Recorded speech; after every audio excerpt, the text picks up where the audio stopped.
Hello and welcome. My name is Emily Moran Vogt, and I am the Grants Administration Supervisor with Cal ICH. Today, I'm going to walk you through how to compile and submit your application for HAP-3 funding. Please note that I will not be addressing how to determine the content of your application. We will only be discussing the logistics of how to make sure you have submitted everything you need for the HAP-3 funding application.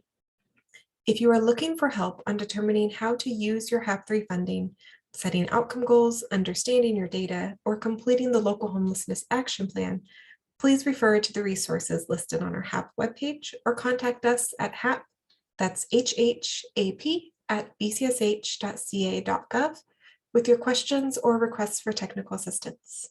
Thank you. Now, I will start by showing how to access the online application portal and resources. Then I will show you the relevant documents that you will be working with. And finally, I will show you how to utilize those documents to submit your application through the application portal, which is developed in the Cognito Forms system.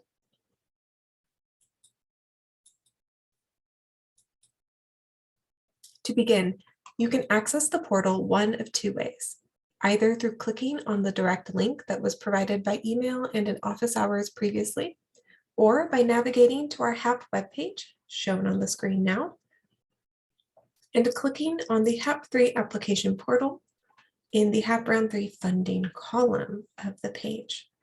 Note that directly under the HAP-3 application portal link is all of the resources available to you to assist you in completing the HAP-3 application. First, be sure to download the HAP-3 Local Homelessness Action Plan template and the HAP-3 data tables template files before you begin your application if you have not done so already. So let's open up the HAP-3 Local Homelessness Action Plan and Application Template file now.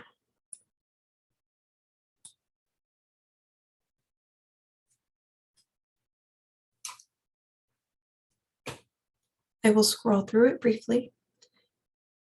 And as shown on the screen, the document splits up the application requirements into 4 distinct parts that correspond either to specific tables in the HAP-3 data tables Excel file or to questions that you will enter responses for directly into the Cognito form.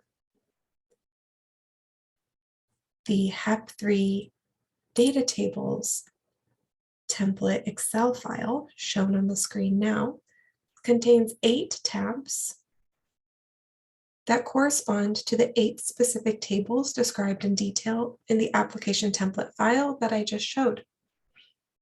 This is the file that you will be completing in full and then uploading directly into the portal. Note that this Excel file only covers the information required in parts 1, 2, and 4 of this application template. So you will need to complete an additional step to submit the narrative responses required in part 3 directly into the application form. Switching over to the Cognito form now.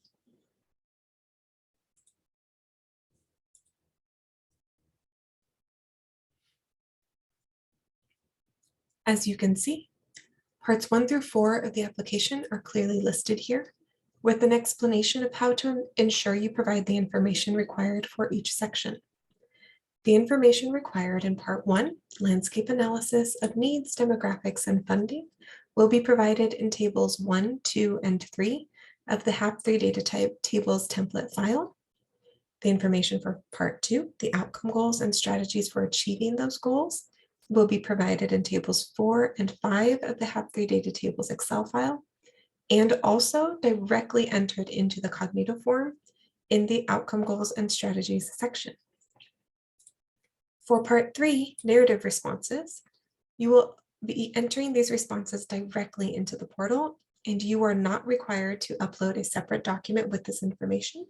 However, you may choose to do so if you wish. For Part 4, HAP-3 funding plans, this information will be provided in tables 6, 7, and 8 of the HAP-3 data tables template Excel file. Note that Table 7 is only required to be completed if you are funding interim housing with HAP-3 funds. And finally, You will need to submit evidence of meeting the statutory requirement to agendize the information in parts 1 and 2 at a meeting of your governing board where public comments may be received. You will do so by uploading meeting minutes or agendas in the document upload section. Okay, now that we know the format of how all of the required information will be provided, let's turn to how to navigate the application form. The form is divided into 5 sections: applicant information, document upload, outcome goals and strategies, narrative responses, and certification. And as always with Cognito forms, you will be able to save progress on your application and return to complete it later, as well as share the link with colleagues who you are collaborating with on the application. Do make sure that only one person has your saved application open at a time to avoid overwriting each other's work. We recommend that if multiple people need to work on the online form, that you coordinate to ensure that the previous person has saved their work and closed the portal completely before the next person begins work on their section. Now we will walk through a demo of completing the application. At the bottom of the application homepage, you will see 4 checkboxes. I have reviewed the HHAP-3 NOFA and application template documents. I am a representative from an eligible COC, large city and/or county. I am a representative of a federally recognized tribal government, and I am an individual person, city not identified as one of the 13 large cities, and/or a nonprofit organization that is not a COC. If either of the last 2 are selected, there will be an error message received that will prevent you from moving forward in the workflow. For the first, federally recognized tribal applicants will be directed to apply for HHAP-3 funds through the tribal application process and provided the link that can be copied and pasted into your browser to access the information on how to apply for the tribal allocation. For individual persons, a city not identified as one of the 13 large cities, or a nonprofit organization that is not a COC, they will be instructed to contact one of their local eligible applicants to learn how the HHAP program is administered locally in your area. So for the purposes of this demo, I am not either of these final 2 options, so I will check the first 2 boxes. And I will click next. This brings me to the applicant information page. Here, you will indicate whether you are submitting an application for an individual or joint application. Note that if you select joint, you do need to be sure to add each jurisdiction that is applying jointly together, and you can select several jurisdictions by clicking on the Add Eligible Jurisdiction button. So, for example, if the city of Anaheim and Orange County are applying together, you would select City of Anaheim. You would select Orange County, and then you would move on. Now, if you accidentally add too many jurisdiction selection boxes, as I did here, you can simply click on the X in the upper left-hand corner to remove that jurisdiction selection box. And note that if you leave those boxes blank, it will not let you move forward in the workflow. So make sure that you click X to remove them.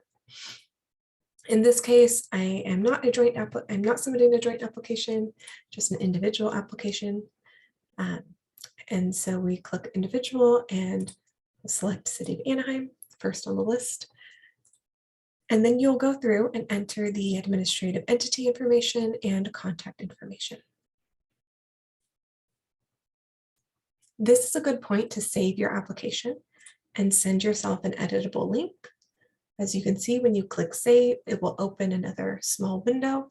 Here you can either copy the form link or you can email it to yourself or a colleague, and then you can click X. We do not recommend saving the application until you have completed this screen, because in the event that you lose your save link, we will not be able to identify which saved application is yours without at least knowing the applicant name. So moving on to the document upload section. Here, there are 3 different sections to upload documents. First, you will upload the HAP-3 data tables template file in an Excel format. That is the entire file that has already been completed and saved in your computer, as we just discussed. As I said previously, you will be uploading this entire file in its Excel format. Then you will upload the governing body meeting agenda or minutes, which shows that you have met the statutory requirement to agendize and receive public comment on the local action plan and outcome goals, which correspond to parts 1 and 2 in the template that we just referenced. And finally, you can upload any additional supporting documentation that you would like to support your application here in the optional supporting documents section. So I will click Save, and then Next, and move on to the outcome goals and strategies for achieving those goals section. In this section, you will enter in the information from tables 4 and 5 that has already been completed and uploaded in that HAP-3 data tables template file that you just uploaded in the previous section. Table 4 is first. One thing to note here is that because this measure specifically calls out that it should be either a decrease or an increase in the number of people experiencing homelessness, you will need to select decrease or increase here. Also, if for some reason your goal represents a reduction or an increase in any of the others that is opposite of what it indicates, so for example, outcome goal 3 here, if you needed to put in a decrease or a negative number, you can enter that within the form. If you do so, please be sure to enter your reasoning why your goal is formatted that way in the optional comments section. Right, so now moving all the way down to the bottom, you'll see it goes through all 6 outcome goals. We come to table 5, strategies to achieve outcome goals. Note that because there was not a set number of strategies that each applicant needed to provide, we have created the functionality within the system that will allow you to add as many strategies as you are using into the portal. Make sure that you are clicking on that yellow add strategy box every time that you need to add one. And the same goes as with the eligible jurisdictions. If you add too many, you can simply click X to remove it. So again, save, and then click Next. And we'll move on to the narrative responses section. Here, it is a pretty straightforward narrative question and text box response format. There is no character or word limit on the responses. As you can see, you can even change the size of the text box so you can see your entire response. That being said, we're not necessarily looking for a 3-page response to every question.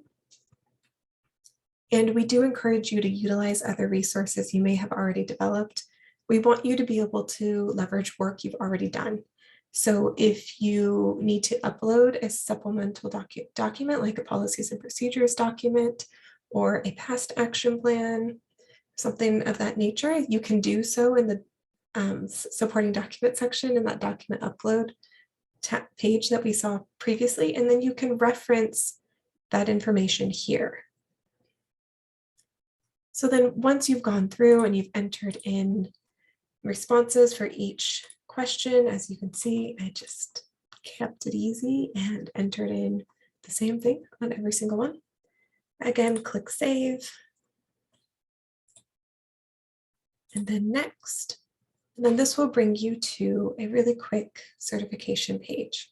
You'll click the checkbox and then hit Submit.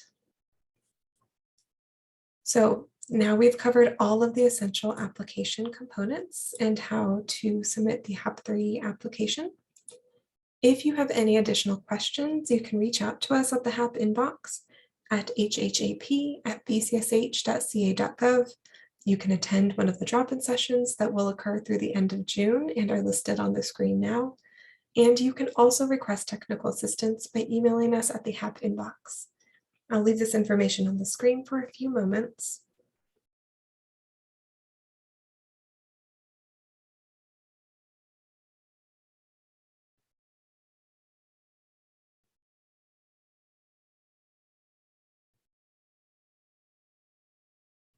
Okay. Thank you for joining us today, and we wish you the best of luck in completing your application. We'll see you soon. Goodbye.